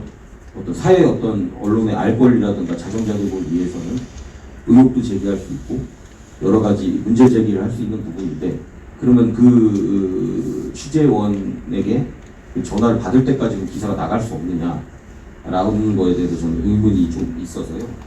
어쨌든 이런 것들은 뭐 이념이나 개인의 입장에 따라서 자의적으로 좀 판단할 우려가 좀 크다고 생각을 해서 그 정책을 이제 비판하거나 이런 기사들을 일단 청와대도 마찬가지고 그렇게 규정을 지어버리는 것 때문에 좀 큰 문제가 있다고 생각합니다. 뭐 저는 법률 전문가는 아니지만 아까 부장님께서 설명하셨지만 이미 충분히 그 반론 절차라든가 이런 그런 명예훼손에 대한 저희가 구제 절차가 좀 마련돼 있다고 저는 생각하거든요. 근데 아까 이제 교수님께서는 명예훼손을 없애는 대신에 이걸 도입하면 어떠냐라고 말씀을 하셨는데 사실 아까 말씀하셨듯이 판례의 조문 자체를 바꾸기도 좀 어려운데 명예훼손 제도 자체를 과연 그러면 없앨 수 있느냐에 대해서 좀 전 의문이 좀 들거든요. 그래서 어쨌든 그 손해배상의 어떤 일반적인 금액 정도가 낮다는 부분에 대해서는 저는 동의하고요. 근데 어쨌든 그 어떤 사안이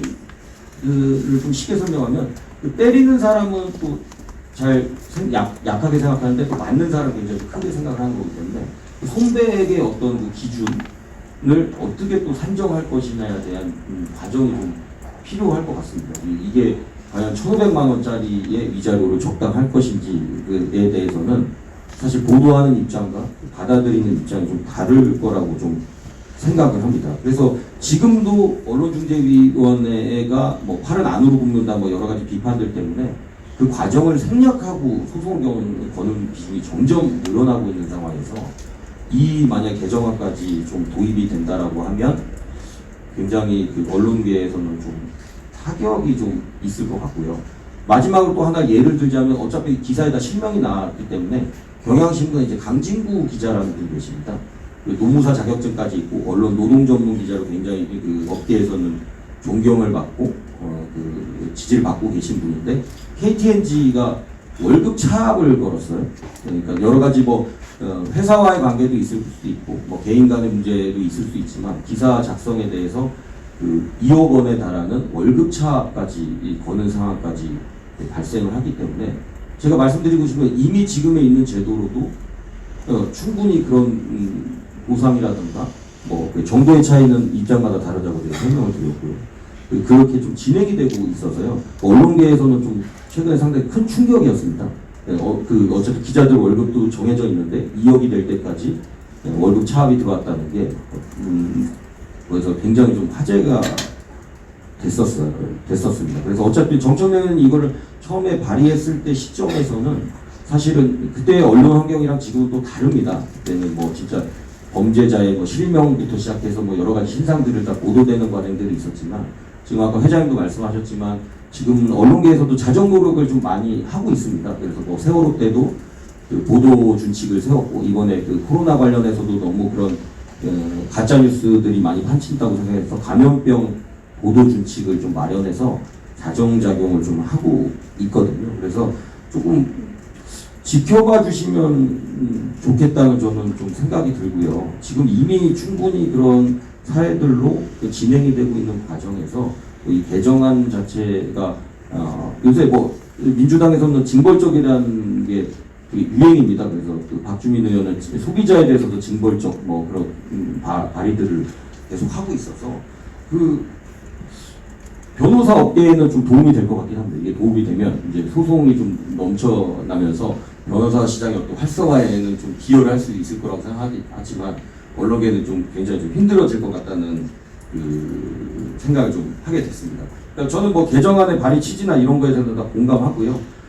뭐 저희 회원사기 때문에 일일이 특정 언론사를 지명할 수는 없지만 뭐 어떤 거대 언론의 특정 프레임에 대한 보도에 대한 폐해도 좀 분명히 있다라고 생각합니다. 근데 여기서 저희가 좀 짚고 넘어가야 되는 거는 어떤 사회가 많이 변하면서 1인 미디어가 많아서 언론사의 기능에 대한 경계가 좀 허물어지고 있는 상황이에요. 그래서 또 포털 중심의 어떤 뉴스 공급 체계라든가 이런 부분들 때문에 소위 말해야 하는 가짜 뉴스들이 좀 많이 생기는데 그 또 기존의 어떤 규모가 있는 언론사들은 또 나름의 또 자정작용을 하고 있습니다. 뭐 그렇다고 해서 뭐 1인 미디어가 나쁘다는 게 아니라 아까 교수님께서 말씀하신 것처럼 가짜 뉴스와 오보를 좀 구분을 해야 될 것 같고요. 오보는 사실은 여기 뭐 취재를 해보신 분들 계시지만 최초 보도했을 때에는 진실된 내용이었지만 결과적으로 오보가 되는 경우도 있고 처음에는 오보 같았지만 또 진실로 바뀌는 경우도 좀 있습니다. 그래서 저는 제안드리고 싶은 거는 그 제가 정말 우려되는 거는 언론계가 지금 아까 말씀하신 사법과 함께 지금 모든 공공의 적이 되고 있는데 이런 언론계의 어떤 위상 하락이라는 분위기에 편승해서 개정안이 치열한 토론이라든가 논의 과정 없이 분위기에 휩쓸리는 거를 저는 가장 좀 우려하고 있거든요. 그런 의미에서 뭐 이런 자리가 저는 좀 소중하다고 좀 생각하고 있습니다. 그래서 어쨌든 저는 뭐 젊은 기자 편 속하기 때문에 뭐 표현의 자유라든가 이런 뭐 부패의연한 단어를 그렇게 굳이 강조하고 싶지는 않지만 이런 관행에 대해서는 이런 문제점이 있다고 말씀드리고 싶고요. 저희가 또 반성해야 될 점도 있습니다. 저는 그래서 제안드리고 싶은 거는 언론계도 반론이나 정정보도에 그동안 좀 인색했습니다. 기사는 크게 나갔는데 어디 정정보도는 저 신문 귀퉁이에 이렇게 조그맣게 나가는 경향들이 좀 있었던 거는 인정을 하고요. 그런 부분들을 좀 선도적으로 먼저 정정보도를 하고 반론보도를 하는 그런 문화라든가 아니면 어떤 그 자정작용이라든가 아니면 그 언론중재의 어떤 판결에 조문을 넣을 수도 좀 있다고 생각하거든요. 그래서 어쨌든 소위 말하는 그런 고집들 때문에 그 뭐 정정보도를 내면 약간 뭐 뭔가 잘못을 인정하는 듯한 느낌에 대한 언론계 관행이 있었다는 거는 저부터도 좀 공감을 하고요.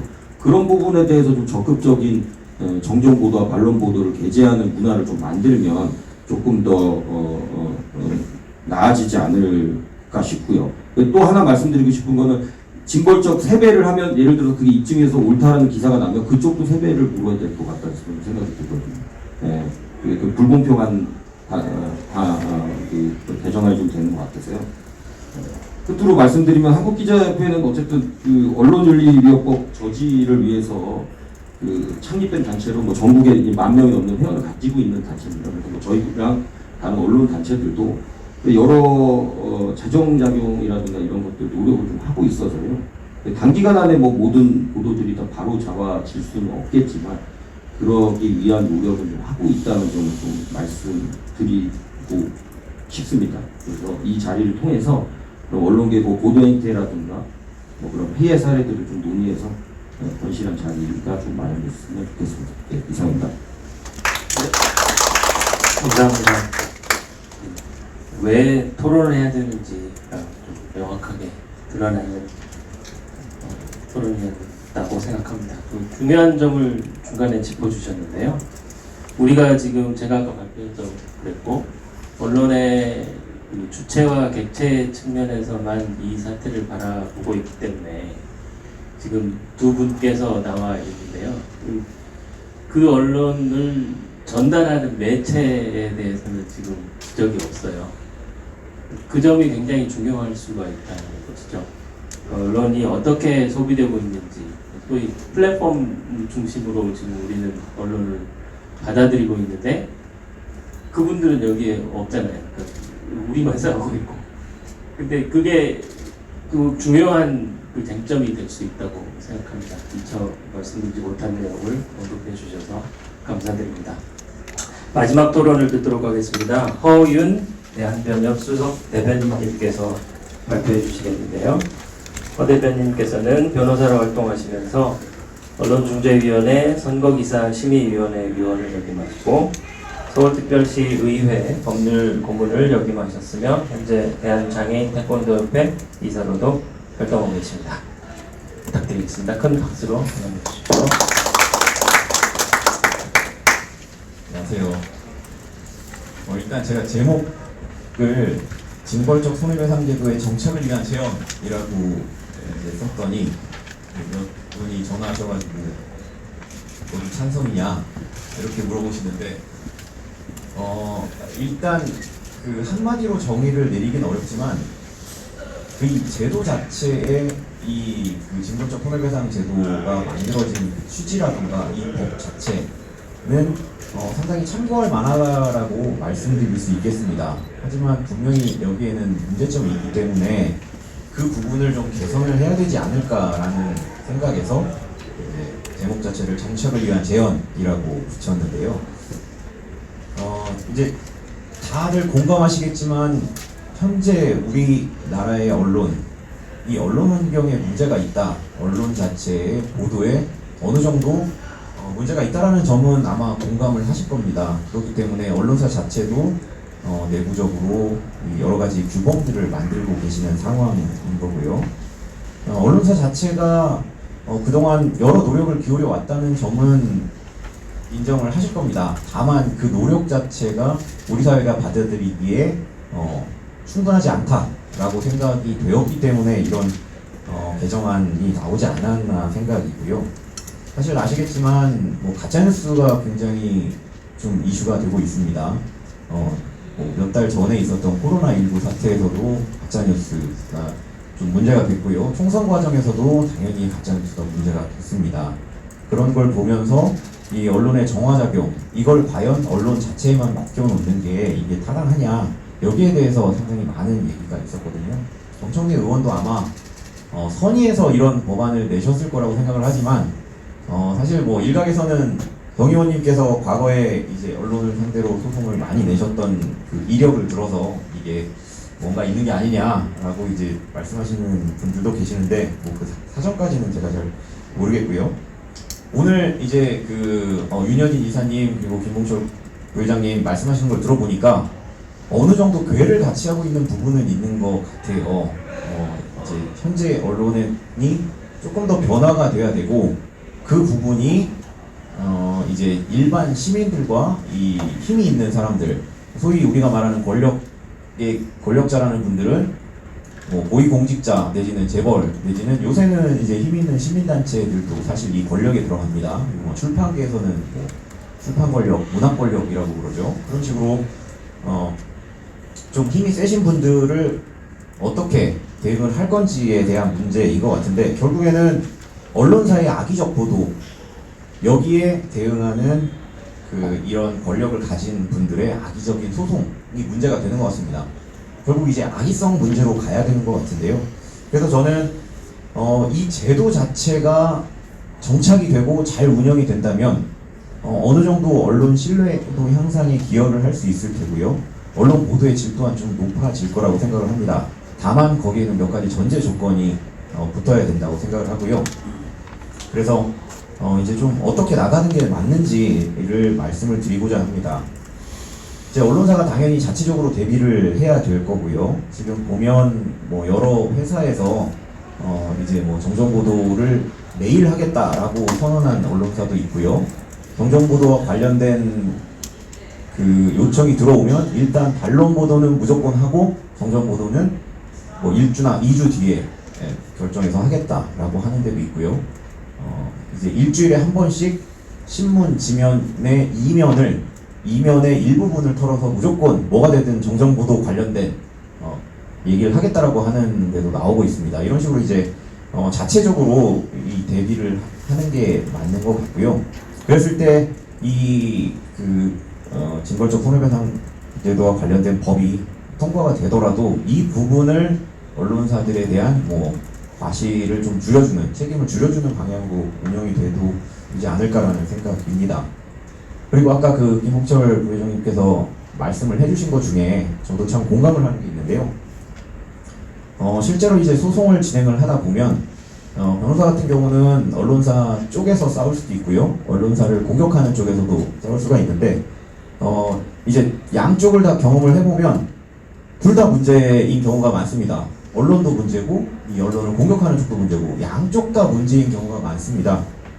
그런데 지금 개정안 자체는 어떻게 보면 언론에 대한 규제를 초점에 맞추고 있거든요. 원래 한 제도가 성공적으로 정착을 하려면 규제는 양쪽에 거의 동등한 수준으로 가해져야 된다고 생각을 해요. 그래서 언론에 대해서 징벌적인 손해배상 제도를 도입을 해서 그만큼 센 책임을 묻기 위해서는 그 반대편에도 비슷한 정도의 책임을 묻는 그런 이 제도가 필요하지 않을까 생각인데, 물론 그 대상 자체는 아까 말씀드린 것처럼 일반 시민은 제외를 해야 되는 거고요. 일반 시민을 제외하고 굉장히 악의적으로 반복적으로 소송을 내는 이 힘 있는 사람들에 대한 규제가 필요하다고 생각을 합니다. 그래서 저도 이번에 좀 조사를 해봤는데 이 가짜뉴스 자체가 이미 100년 전에 나온 거더라고요.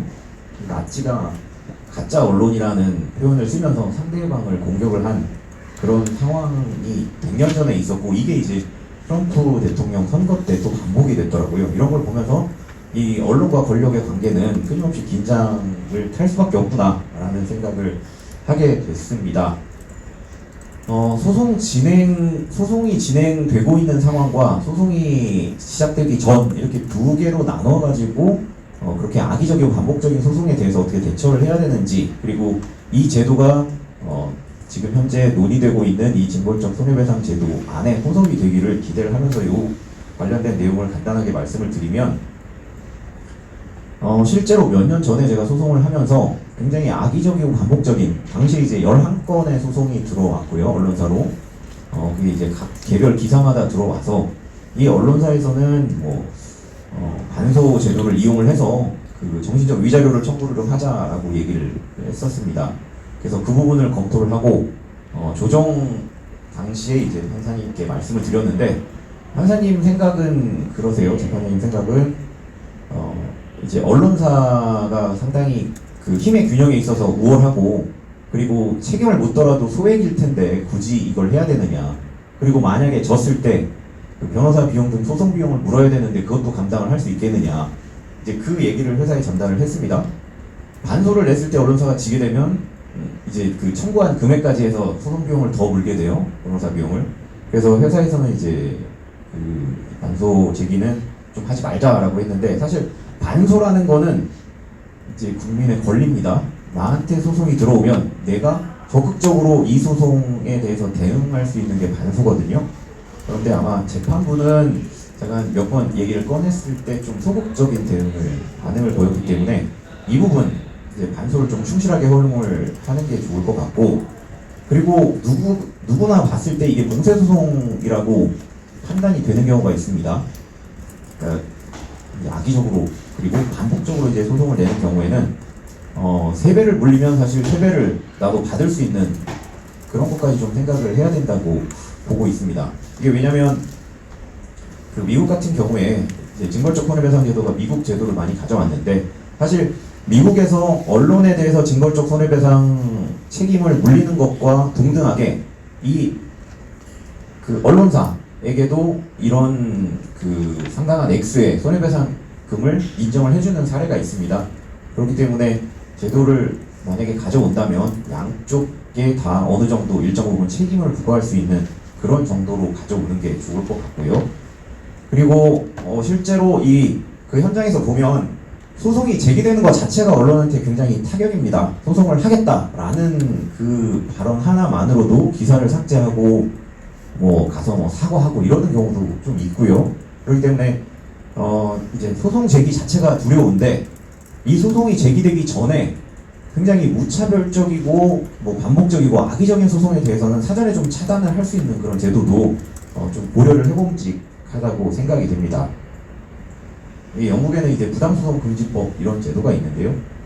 이제 당사자가 합리적 근거 없이 악의적으로 상대방을 괴롭히기 위해서 소를 제기할 때는 민사, 형사 이 소송을 제기하지 못하도록 금지 명령을 발할 수가 있습니다. 그리고 이 악의적으로 소송을 낸 사람의 명단 자체를 공보에 게재를 해서 모든 국민이 다 열람이 가능하게끔 하거든요.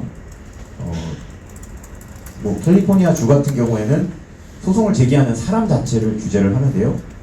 그 소송이 들어왔을 때 이 사람이 굉장히 악의적으로 소송을 내는 사람이다라는 의견을 제출을 하면 법원이 판단해서 이제 소송 금지 명령을 내리기도 하고 그런 제도들이 있습니다. 그래서 이 방식 우리나라는 뭐 신청보다는 법원이 직권으로 좀 판단을 하는 게 좀 맞는 것 같고요. 그러므로 인해서 언론사의 이 소송 부담을 좀 줄여주면 적어도 권력에 의한 악의적 반복적인 소송에서는 언론이 조금 더 자유로울 수 있기 때문에 이 제도 자체에 대해서 뭐 좀 받아들일 여지가 있지 않을까라는 생각으로 오늘 제 말씀을 마치겠습니다. 감사합니다. 사법 절차적인 측면에서 좋은 대안을 제시해 주신 것 같습니다. 이것으로 주제 발표 토론은 모두 마치고요. 질의응답 및 우리 객석에 계신 선생님들 의견을 좀 듣도록 하겠습니다. 질문이 있으신 분께서는 손을 들어서 표시를 해주시면 제가 증명해 드리겠습니다. 질문하실 때는 간단하게 소개를 좀 해주시고요. 그리고 질문 대상을 지정해 주시면 감사하겠습니다. 질문 있으신가요? 예. 예, 저기 마이크를 드리겠습니다. 법원에서 쟁점은 가짜 뉴스가 어떻게 개념을 정할 수 있냐는 건데, 법원에서 모든 허위 사실을 인지하고 피해를 입힌 목적이 있어야 된다는 예단된 표시가 명확하게 두 개나 있는데, 이 정도면 충분히 그 가짜 뉴스 개념을 이렇게 명확하게 판단할 수 있다고 보시는지, 아니면 더 추가적인 개념적인 게 있어야 된다고 보시는지. 법 자체에서 담을 수 있는 그 내용은 한계가 있을 거라고 저는 생각하고요. 그러니까 제가 생각하는 가짜 뉴스와 오보의 차이점은 결국 그 사법 절차를 통해서 마지막에 정해지는 것인데, 그래서 제가 아까 중간에 말씀드렸던 절차가 중요하다, 이 법을 적용해서 판단하는 과정과 절차가 중요하다고 말씀드리고 대안을 제시했던 게 바로 그 이유였고요. 그래서 그 법만으로는 기본적으로 이걸 그 법 내용 용어를 통해서 이거를 규정하고 정의하기에는 좀 어려움이 있지 않을까. 가짜 뉴스를 자체를 정의하는 것의 어려움과도 맞물리는 내용인 것 같습니다. 그래서 이것을 가짜 뉴스냐 아니냐를 첫 번째 입법 단계에서 구별하는 것보다는 그것을 밝히는 절차가 얼마나 정의롭고 합리적인가, 그것에 좀 더 관심을 기울여야 되지 않을까, 그런 생각을 했습니다. 충분하다기보다는 아직까지 제가 거기에 명확한 답은 못 드리겠습니다. 좀 더 논의를 해봐야 될 것 같습니다. 생각합니다. 다른 질문 혹시 있으실까요? 예. 오늘 나오는 협업부는 항상 허연 대변인께 질문드리겠습니다. 이제 안 제시하신 것 중에 그 영국의 부당소송금지법에서 그 부당하게 소송을 제기하는 사람들에 대해서 그 공고에 명시돼서 누구나 열람이 가능한 그 안을 제시를 해주셨는데, 제가 그 언론 보도에 이제 피해자들이 그 굉장히 큰 피해를 입고, 그리고 이제 이런 여러 가지 안이 나오는 이유가 결국에는 가장 간단하게 생각하면 동행복 부분도 있다고 생각을 하거든요. 왜냐면 기자들이 그 예전에 뭐 쓰레기 만두나 포르말린 사건에서 그 뭐 가족들이 다 자살하거나 죽고 뭐 엄청난 피해가 됐는데, 뭐 민사 소송에서 8천만 원인가 뭐 그 정도 가지고 뭐 회복이 안 되는 상황인데, 제가 드리고 싶은 말씀은 기자 지금 남소를 하는 거를 제재하는 것과 마찬가지로 그 기자들의 경우에도 이렇게 악의적이고 이런 그 기사를 생산했을 경우에는 명단을 작성하는 등으로 인해서 그 본인들이 기자로서 기사를 쓴 피해를 똑같이 당할 수 있다라는 그 위험 부담을 하는 제도에 대해서는 혹시 어떻게 생각하시는지 질문 주시겠습니다. 굉장히 곤란한 질문을 하셨는데요. 그 쓰레기 만두 사건이나 이런 걸로 인해서 일반 시민분들이 엄청난 피해를 입었다는 거는 누구나 다 공감을 하실 겁니다. 그래서 저는 그쪽 부분에 대해서는 언론이 조금 더 무거운 책임을 받아야 된다고 생각을 하고 있고요. 이제 기자와 관련된 문제는 만약에 그 기자 자체가 악의적으로, 그 악의적이라는 기준 자체는 이제 법원이 판단을 할 텐데요. 악의적이고 반복적으로, 그리고 굉장히 고의적으로 누군가에게 해를 끼치기 위해서 그런 행위를 했다면 사실 그에 대한 책임을 져야 된다고 생각을 합니다. 다만 그 기준 자체는 우리가 지금 뭐 인터넷 상에 떠돌고 있습니다. 뭐 무슨 기레기 기자들 해서 이제 아시죠? 시민단체나 이쪽에서 이제 이름과 얼굴을 올리는데 그런 것들은 명확한 기준 없이 정해지지 않고 올리기 때문에 그런 부분은 문제가 된다고 생각을 하지만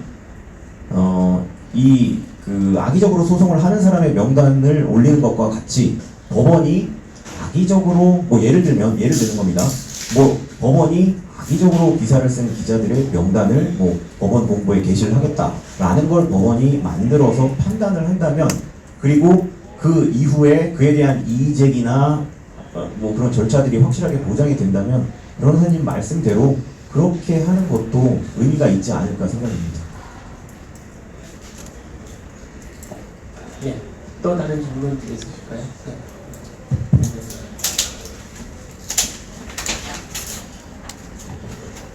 저는 이사님께 질문 하나 드리고 싶은데 이제 이사님 활동하시는 단체에서 이제 일반 시민 피해자분들을 많이 공익소송을 되게 확보하셔서 그 과정을 많이 경험을 해보셨을 것 같아서 질문을 드리고 싶습니다. 저희가 오늘 논의되는 제도 자체가 징벌적 손해배상 제도이긴 하지만 결국은 이제 소송이라는 과정을 통해서 해결이 되는데 그 소송 과정에서 흔히 현대적 소송이라고 하는 뭐 환경소송이라든지 의료소송에 대해서는 입증 책임을 완화한다든지 뭐 때로는 전환시킨다든지 하는 법률들이 그리고 도입이 되고 논의가 되고 있습니다. 그래서 저는 그런 절차적인 측면에서도 그게 중요하다고 생각을 하거든요. 손해배상액이 인정되는 것도 중요하지만 그래서 그런 부분에 대해서는 뭐 어떤 의견을 가지고 계시고 그런 부분에 대해서는 만약에 법안이 도입된다면 어떤 식으로 운영이 됐으면 좋겠다 그런 부분이 추가로 도입이 됐으면 좋겠다는 의견이 있으신지 여쭙고 싶습니다. 그 입증 책임을 사실은 그 피해자가 해야 되는 거잖아요. 그리고 그 악의성과 관련돼서 과실과 악의성을 어떻게 판단할 수 있을 것인가라는 것도 굉장히 쟁점이 될 거라고 생각이 듭니다. 사실 그런 얘기도 좀 있었어요. 이 고의나 악의적인 것이 전제되지 않는다면 징벌적 손해배상제에 대해서 도입될 수 있는 건가, 적용될 수 있는 건가. 그래서 어떻게 보면 김영란법처럼 이것이 이제 언론의 책임을 묻기 위한 실효성이라는 부분에서 좀 떨어질 수 있지 않을까, 뭐 이런 얘기도 있었는데 저는 말씀에 충분히 공감합니다. 그러니까 무슨 얘기냐면 입증 책임과 관련해서 저는 과실과 고의성의 그 구분이 어느 정도일까 사실 그런 생각이 좀 들고요. 현실적으로 이것이 법이 제정된다면 언론의 책임을 물을 수 있는 지금의 어떤 과실의 범위에서 악의성까지 충분히 물을 수 있을 것 같아요. 근데 그것이 악이냐 아니면 과실이냐 이 책임을 그 피해자 측한테 하라고 하는 것은 절차적으로 조금 더 고민해 봐야 될 부분이라고 생각합니다. 예. 예. 또 다른 질문 있으실까요? 제가 여기 좀 예. 예. 저는 사실 오늘의 가장 큰 주제가 이제 악의적의 기준이 어떻게 하냐는 건데 제가 지금 현업에 있지만 사실 뭐 언론사 개별 언론사가 차명진 의원과 무슨 원수 관계겠습니까? 사실 그 쓰레기만두 얘기 오늘 여러 번 나오는데 벌써 16년 전 얘기입니다. 그 사이 언론 환경이 좀 많이 바뀌었고요. 그러니까 그 악의적이라는 게 결과적으로 악의적으로 판명이 되는 거지 어떤 현업에 있는 정상적인 기자들이 어떤 특정 목적을 가지고 그런 보도를 하는 경우는 지금처럼 드물다고 생각하거든요. 그러니까 이 오늘 좀 쟁점이 이거 뭐 개정안을 받아들이냐 마냐에 대한 논의도 중요하지만 과연 그 주관적이고 악의적이고 왜곡 보도라는 개념을 어떤 기준으로 잡을 수 있냐는 거가 되게 중요한 포인트 같아서요. 그 부분에 대해서 그 이사님께서 말씀하신 거가 어쨌든 취재를 하다 보면 사람이기 때문에 과실을 할 수도 있고 어쨌든 뭐 좀 잘못된 것들을 알리기 위해서 좀 의욕이 좀 과해질 수도 있고 여러 가지 좀 경우들이 있기 때문에 그런 부분들을 다시 딱 떨어지는 명문화되는 걸로 과연 규정을 할 수 있는 것이냐에 대해서 좀 의문이 좀 들어서 그 부분에 대한 좀 충분한 논의가 좀 필요하고 아까 제가 말씀드렸듯이 어쨌든 지금의 사회 분위기에 좀 편승돼서 뭐 이런 법안들이 언론이 좀 지탄을 받고 있다고 해서 충분한 논의 과정 없이 보완점 없이 이렇게 좀 섣부르게 입법화되는 거에 대해서 좀 우려감을 좀 말씀드리고 싶습니다. 지금 그 문체부에 등록되어 있는 그 매체 수가 굉장히 많습니다. 지금 기자협회를, 그러니까 언론을 대표하는 기자협회에서 그 언론이라고 생각하시는 거하고 달리 굉장히 많은 언론사가 있고, 또 그 언론사는 사실 확인의 의무 별로 없고 그냥 올리는 거, 어뷰징이라든지 이런 거 많이 합니다. 그게 현실이에요. 그럴 때 물론 지금 이 법이 도입되고 그러니까 상대적으로 약간 어려우실 수 있지만 정화될 수 있을 것 같아요. 전체적인 언론 시장이라든지 미디어 환경이 조금 정화되는 데 기여할 수 있을 거라고 저는 생각합니다. 감사합니다. 질문이 마지막에 막 쏟아졌습니다. 김 기자님께 질문드리겠습니다. 말씀하신 그 취지를 보니까 그 과실로 쓴 오보 기사가 이 법의 개정안에 대상이 될 수 있다는 취지로 말씀하신 것 같은데, 제가 이해했으면 그 과실로 쓴 오보 기사는 명확하게 이 대상에서 포함되지 않을 것 같은데 왜 그렇게 포함될 수 있다고 보고 계시는지, 어떤 판단 기준으로 생각하시는지. 그 비중이 저는 크다고 말씀드리는 건 아니고요. 어쨌든 결과적으로 상황적으로 그 악의적이라는 그러니까 법 조문이지 않습니까? 개정안에 악의적이라는 기준과 뭐 심대한 피해라는 거는 개인이 느끼는 편차가 좀 다르기 때문에 다르게 좀 전 해석을 할 수 있는 경우의 수가 좀 많다고 생각했을 때 말씀. 허위 사실을 인지한다는 걸 객관적으로 우리가 판단할 수 있는 내용이잖아요. 네.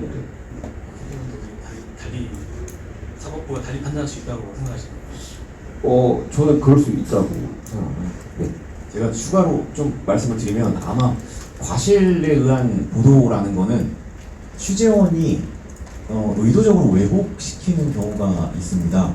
그거를 기자가 확인을 하긴 하는데 제대로 확인을 못하고 이제 취재원의 말에 따라서 기사를 썼을 때 결국에는 그게 굉장한 오보로 다가오고 책임이 엄청 크거든요. 아마 그런 부분을 말씀하지 않으셨을까 합니다.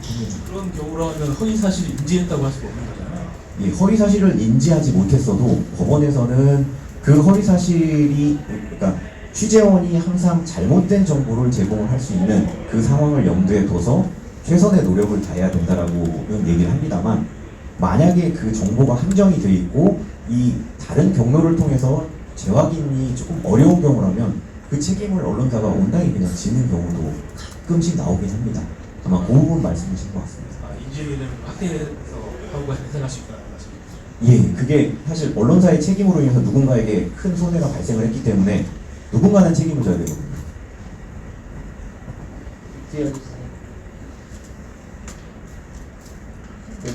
거의 시간이 돼서요. 좀 짧게 부탁드릴게요. 네, 안녕하세요. 윤현진 이사님께 여쭙고 싶은데, 그 언론에 한정된 건 아니고 5.18 특별법 개정안 발의 추진 중인 거 보면 5.18 역사 왜곡 이런 걸 처벌하는 그런 게 이제 담겨 있는데, 그 언론인권센터에서는 이런 역사 공유죄를 처벌하는 거를 도입한 것에 대해서 어떻게 생각하시는지, 또 이런 지금 징벌적 손해배상 도입과 연관성 보면 이런 징벌적 손해배상 제도가 도입된다면 굳이 이런 역사적인 사건에 대해서 부인하고 왜곡하는 것까지 도입할 필요성은 좀 적어지는 건지, 거기 연관성에 대해서 대단히 의외의 질문이 장점, 우리 장점이 아니기 때문에.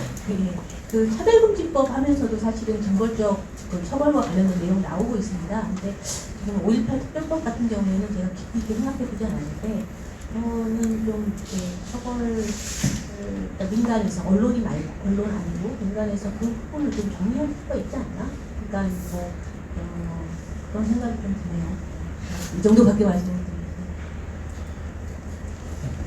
이 정도 질문 마무리. 마지막 질문으로 듣겠습니다.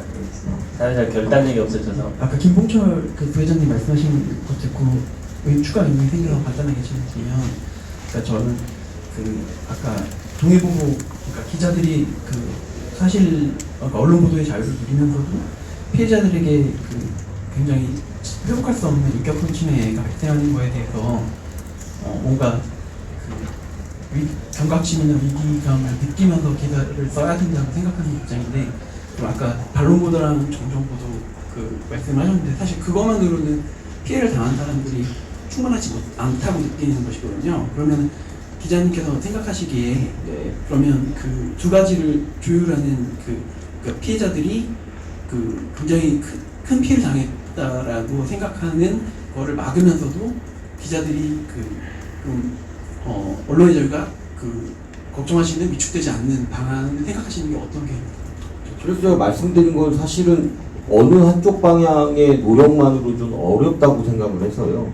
어쨌든 그 심대한 피해를 입지 않도록 하면서 저희가 보도를 열심히 해야 되는 거를 두 가지를 만족시키려고 하면 결국에는 언론계에서도 언론사별로 약간의 시스템이 좀 전 마련돼야 된다고 좀 생각을 하거든요. 물론 지금도 마련돼 있고 최근에 어떤 하도 가짜뉴스 관련해서 아까 허윤 변호사님이 말씀하신 것처럼 옴부즈만 제도가 옛날에 유명무실했었는데 좀 활성화가 되고 있어서요.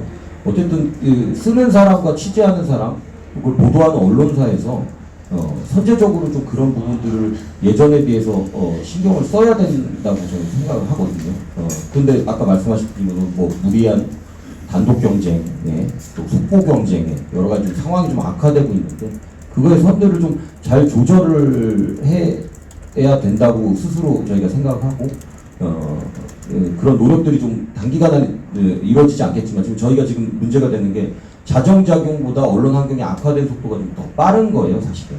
그러니까 저희가 가만히 있는 건 아닌데 어떤 1인 미디어라든가 포털 위주의 어떤 뉴스 공급 체계라는 시스템적인 문제들 때문에 조금 따라가지 못하는 수준이어서 결국엔 그러면은 현업에 있는 기자들이 본업을 해야 되는 상황에서 그거를 조금 더 신경을 쓰고 노력을 하는 수밖에 좀 없다고 생각합니다. 예, 감사합니다. 이것으로 질문 시간을 다 마무리하고요. 예정된 순서를 모두 마치도록 하겠습니다. 우리 규범 체계를 바꾼다는 건 상당히 어렵고 복잡한 일인데요. 그 과정에서 여러 가지 좋은 전망도 있을 수 있고 걱정도 있을 수 있다고 생각합니다. 오늘 그 모든 생각과 의견을 들을 수 있는 좋은 자리였다고 생각하고 이 자리 만들어주신 주최 측분들께 감사를 드립니다. 토론에 참석해 주셔 자리에 빛내주신 내 외빈 여러분 그리고 토론자 여러분 감사드립니다. 이것으로 토론을 마치겠습니다. 감사합니다.